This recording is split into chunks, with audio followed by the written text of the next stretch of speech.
ప్రపంచానికి ఏం తెలుసండి?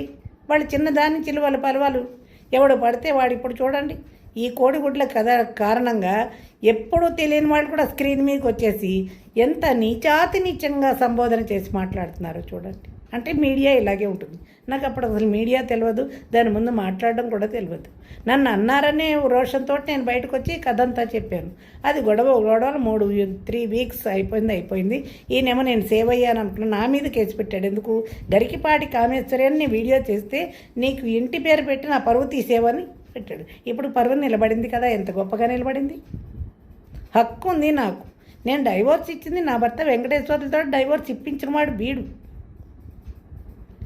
కేసు పెడితే ఆయన పెట్టాలి. వీడియో హక్కులు ఇచ్చాక ఇంటి పేరు ఎందుకు పెట్టుకున్నావు అని. ఆయన ఏం మాట్లాడట్లేదా? ఆయన గొడవలు ఆయన ఉన్నాడా? ఈయనకేం సంబంధం?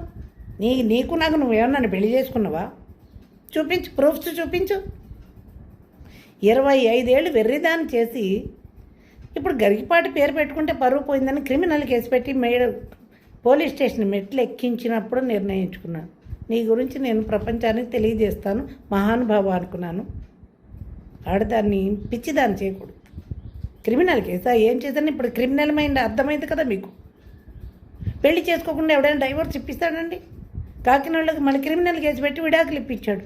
విడాకుల పత్రాలు అన్న మా సంపద బాగా వాళ్ళకు మంచి ఫ్యామిలీ కదా అని మా నాన్న పెళ్లి చేస్తే పోనీ విడాకులు ఇప్పించిన వాడు ఏమైనా భరణం వస్తుంది. అట్నుంచి ఆస్తి లేదు, వీడి నుంచి లేదు. వెర్రిదాన్నే రోడ్డు మీకి మంచినీళ్ళు తాగి బతికారండి, పస్తులుండి బతికారు కొన్నాళ్ళు.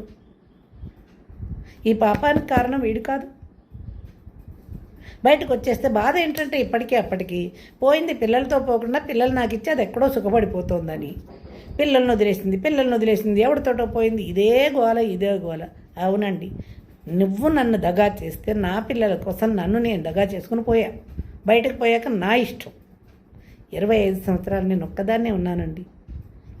మా ఇంటి చుట్టూతా దేవుళ్ళు ఉన్నారు. అబద్ధం ఆడను. ఇప్పుడు నేను అన్న దాంట్లో ఏదైనా కాదని చెప్పమనండి, రమ్మనమనండి, నా ఎదురుగుండా నిలబడమనండి. విడాకులు ఇప్పించిన అన్నను తీసుకురాలేదా? అన్న ద్వారా సంతానం వచ్చేలా చేయలేదా? ఒక ఆడదాని మనసు నలిగిపోతుందని తెలియదా? ఎన్ని హింసలు, చాలా క్రూయల్ మెంటాలిటీ. ఇన్ని హింసలు పెట్టాడు. అయిపోయింది, నన్ను వెళ్ళిపోమన్నాడు. వెళ్ళిపోయిన తర్వాత పిల్లలకి తిండి కావాలి, శారదని ఎవరినైనా చేసుకొని నేనే చెప్పాను. శారదని పెళ్లి చేసుకున్నాడు. కర్మ.